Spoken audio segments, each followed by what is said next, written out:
Hi guys, welcome back to the podcast. This is Kalea Taylor, your host for the clutchyapearls show.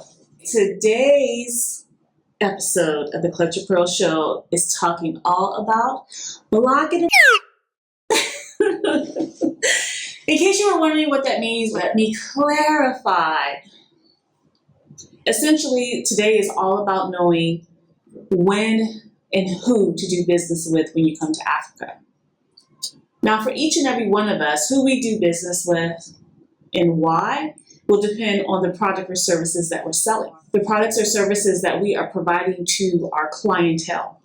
Now, if you're working with clientele and your clientele is strictly the government, then you're going to have to prioritize how and what you're willing to endure in order to win a contract, keep a contract, and actually get paid. Because getting paid for government contracts here is very different than getting paid where you're from in the West, especially in the States, because you might not get paid here. I have found that when it comes to deciding who you're going to do business with, you really have to know and understand what are your cultural values for your business. So each business should have its own culture and values. You know, some people might call this a vision, right? But to me, a mission and a vision is separate from the values that your company has and the culture that it creates based on those values. So sometimes when organizations are brand new, when organizations are just starting, people don't really think about the company culture. People don't really think about the values you should have for your employees. But when you come to Africa, that's essential to think about from the very beginning, because you will set the tone for how your employees behave. You will set the tone for the loyalty your employees will have to your organization. And that all matters when you decide who to do business with or who to essentially block. And it's okay not to do business with everybody. You cannot and will not be able to please everybody. However, you will be able to be successful if you take the time to understand what your company values are. Do you value honesty and integrity above anything? Or do you value making the sale above anything, no matter how that sale is made? So integrity doesn't matter. Morality doesn't matter. All that matters is that cash money dollar. There is a difference. There's definitely a difference. I'm trying to explain this in the best way possible. You know, if you're already an entrepreneur, that it's important for you to be everything for your business. Whether you had a co-founder or not, you know that you as a solo founder or you as a partnership, like a set of co-founders, all of you have to play all roles. And when that happens sometimes lines can blur as you start to take on employees and as you start to take on clientele. Now, I see all my folk coming over here doing big things, way bigger than anything I can do, right? And so you will have large client customer base, and you will have people running to buy your products and services right out the gate.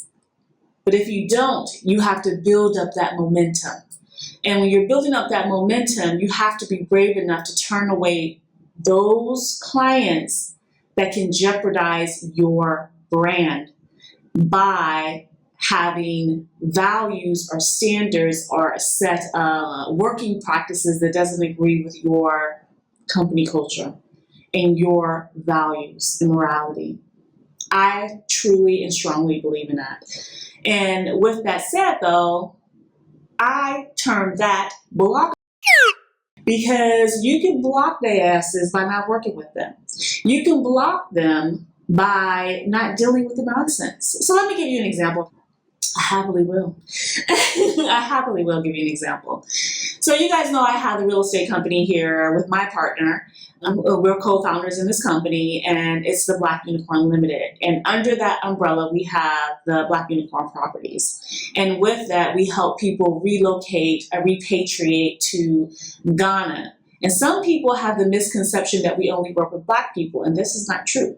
We work with Black people, absolutely. Those are that is our target audience. But a lot of Black folks have partners who are of other races, like white. If that's the person you love and that's the person you marry, who are we to judge you? We do not whatsoever. So we work with people who want to live and repatriate here to Ghana and need assistance and want to have discretion with that and a quality, but have it at a very reasonable rate for whatever their budget may be. So this is what we do. This is what we do. So, you know, I have dealt with people that have had, we dealt with people on pension all the way from people who are ex-football, NFL, NBA players, their families, and helping them to settle in Ghana. Oftentimes I have been approached by people that I feel that for us, because I talk through everything with my partner, and it's important that you have open communication with whoever your co-founder is, because if you guys aren't communicating, it's going to be a recipe for disaster fast. So we talk about all clients, even though they may funnel through me initially. We really are sitting there discussing each and every client, what they're about, who they are, do they vibe with what we're trying to do, and, you know, is it a good match for our company and how our values are for our organization. And we've had people that we've had to turn away because they were, well, they didn't fit. It would have been really bad for our company culture and the moralities that we stand for. So we've denied them. And it doesn't matter if you are a heterosexual retired couple. If you are a jerk, you are a jerk, period. If you want to come and talk crap about Africans and you think that that is cute and that we are going to stand for that I'm going to stand for that, absolutely not. You're coming to Africa. Seriously? No. And I'm talking about this for Black people. So, you know, it's just kind of like you have to know where your standards are and when you decide not to do that, not to work with people. And so we've turned people down. We told them, I'm sorry, but we can't work with you. You know, yes, you're willing to pay the fee. That's great, but we're not going to take it from you because we can't work with you. We've had this happen with the relocation services. We've had this happen with land. We are very selective because we can be. Now, for most people, they wouldn't want to do this. For most people who want every little penny they can get from any little person they can get it from, you scraping at the bottom of the barrel, you're going to get those same type of clients and the shit that comes with them. I will pass on their shit and those clients. Thank you very much. I do not want the bottom of the barrel clients. And hence the term block a bitch. It's like in social media, when you're looking at your feed and you see people on there talking mad trash, you can be like, oh, hell no, I'm blocking this. You block. You see how easy that was? Well, when you have a certain set of morality and values for your company, and you know that cannot be compromised, you will turn down money. Because what happens next is that other opportunities present themselves. It may not be immediate, but they come. And they come in numbers. And blessings, put it this way, blessings can come when you least expect them. You just have to be willing to accept it when it comes your way. And so for me, that's how I truly feel about that. And that's why I say that you need to know and understand what it is you're doing with your company, who is your demographic, and what are the values you have for whatever it is that you are doing for your business. Every single business out there should have a set of values, or cultural standards, or rules, or, just a motto, something to live by that says this is how we act within this organization. These are the people that we serve. This is how we give back to the community. And this is how we plan to build our brand. Brand. Did you hear that? While you're thinking of entrepreneurship, you better be thinking about that brand. And remember, if you don't know, sometimes the words that you're using in the West can mean something completely different on this side of the continent, on this side of the world.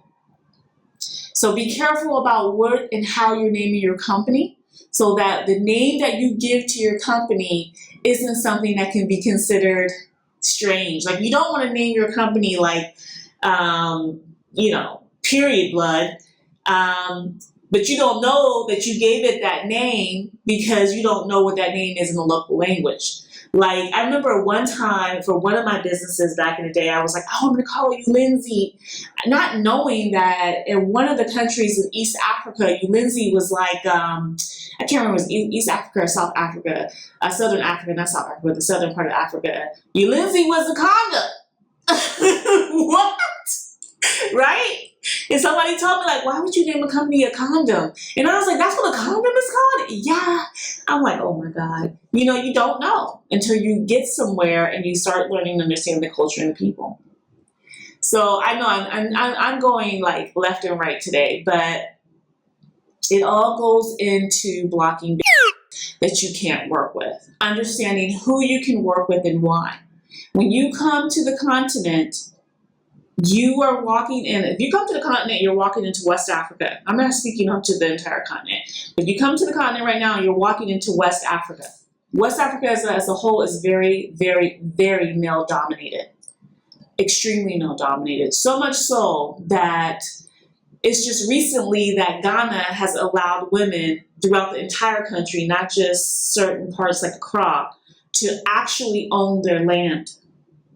They actually put a law in, because they had to say no longer does a male child, a little 9-year-old boy, is the actual landowner because his mother can't own land and his grandmother can't own land and his father has passed, be the whole sole provider of the land. So I provided this example for you all so that you all understand that it was just 2020 that law has passed saying that women throughout the country, and not just in certain regions and who are part of certain tribes, can fully own land legally. No more can a husband sell the land from the wife and the wife has no rights. No longer can the husband die and the family take the land from the wife like they used to be able to do. This is all in Ghana. This has nothing to do with the other laws in other West African countries, right? So keep that in mind, because that lets you know how patriarchal this society is here. And why do I say that? Because it matters when it comes time for you to do business and form partnerships. And you have to be able to understand these different dynamics that happen here so that you can move around smoothly and comfortably and still be able to be successful. But also know when you need to turn down what looks like an opportunity but is more or less a trap. So right now I want you to get a paper and a pen or your phone or a computer or something and decide to write down. You should already know what your business is. If you don't, write down what you want your business to be your name. And write down what are your values, not your personal values. What are your values you want for your company? Because those are the values in which your first few employees will stick to, and those are the values that will grow your business and help your company culture form organically. So you might need a longer time than that, but you can go back to this later and write it down. This may not be something that you actually think about as you think about being an entrepreneur in Africa, or as you think about bringing your business to Africa. Are you thinking about quitting your job or retiring from your job and then creating something here in Africa, Ghana? But you need to. Because the more you have a structure in place, the easier it will be for you to get others to follow. However, nothing in Ghana is as it seems, and nothing is easy. Nothing. I really feel like that's a motto, because every time you talk to someone, they're going to say, oh, it's not easy. It's not easy, or living in Ghana. Debbie, no, it's not easy living in Ghana. And they're right. It's not easy living in Ghana. It's not easy living in Africa, period. But it's also not easy living in America. When you're dealing with consistent, constant racism that's so entrenched in society, we have to change who we are by code switching to appease people, to make them feel good about themselves so that we can keep our jobs or even get the job. You know what I'm talking about. And y'all over in the UK, you know what I'm talking about too. You already know what time it is. So, when I say you need to understand who you can and will do business with, and when to know to pass. And pass is the nice word to say for those of you who's sensitive with your ears. But I'm just gonna say those you cut your pearls, honey. Those will block a bit. Okay, you pass on it, block that right on. You roll on. That's what you just roll on. You don't got to tell them out. You don't got to tell it out loud, though. You know what I'm saying? You say it under your breath. But you know, you can easily pass. I have passed on quite a few. I've passed on people I worked with before, simply because you know that you might be able to work with them, but you can't actually work with their partner because their partner is just a dick jackass. Just, somebody you just can't work with, and you know it. It's just kind of like, yeah, that negativity, those vibes, and that nonsense that's spilling out the mouth. Nah, we don't need this in our life. It's really not that serious. And I probably am like the only person. Actually, I'm not, because I have heard others who are at a way higher level than I am talk about knowing when to pass on opportunities it's not even opportunities. Knowing when to pass on initiatives that may seem like opportunities at the time. But in hindsight, you will realize that you dodged the bullet. Seriously. Because it could have ended up really bad for your organization and for your brand, and would have required a complete cleanup, going out of business, or changing everything about what you do. Who needs that and wants that because of a fool in their bullshit? No, thank you. No, thank you. Drink time, people. You might as well take a sip every time I say bullshit. Or block it. You can be an entrepreneur at any age. You don't have to just be a 20-year-old straight out of college, drop out of college, and I'm a startup. I have a startup. I'm a CEO. I'm an entrepreneur, and you can only do this if you're young. No, you can be an entrepreneur at any age. You can be a kid, teenager, young adult entrepreneur. You can be middle-aged, senior entrepreneur. It's all about your grind, your hustle, your work. What is your ethic when it comes to your shit? Will you hustle, grind, work at what it is and what it takes for you and your business to get on top? The same way you working for everybody else to get on top? Do you have that passion for the business that you created, for the idea that came from you? Can you hustle? Can you grind? Can you push? Can you work? Can you do it when you sick? The same way you would do and go to work when you working for the man. I'm just asking the question that you already thinking. If you can do that, if you can work through it when you ain't making no damn money, if you can work through it when you don't have not one client, if you can work through it even when you think this shit is going to fail and crash and burn, but something deep down inside of you, Jesus himself, the black one, the black baby Jesus said, girl, I done turned water into wine. You better turn this into something right now. Okay? Oh, you better, hallelujah. You better get up and get it going. That's all I have to say. Because eventually you will get a client. Eventually you will sell that product. Eventually you will get that contract. Eventually you'll get that partnership. Eventually the doors of opportunity will open for you in what you have created, what you are doing, why you are doing it. Girl, child, honey, I'm telling you right now, if you don't feel it, I feel it for you, baby. It is coming if it has not already opened for you. If you're listening to this podcast, your mind is ready. You ready to go. Okay? You ready to come to the continent and you ready to make it do what it do. What's stopping you? Nothing should be stopping you. You should be moving in silence, not telling everybody your business, and making the necessary steps you need to take to become an entrepreneur and business owner in Africa, in Ghana. You can do this. It's not easy though.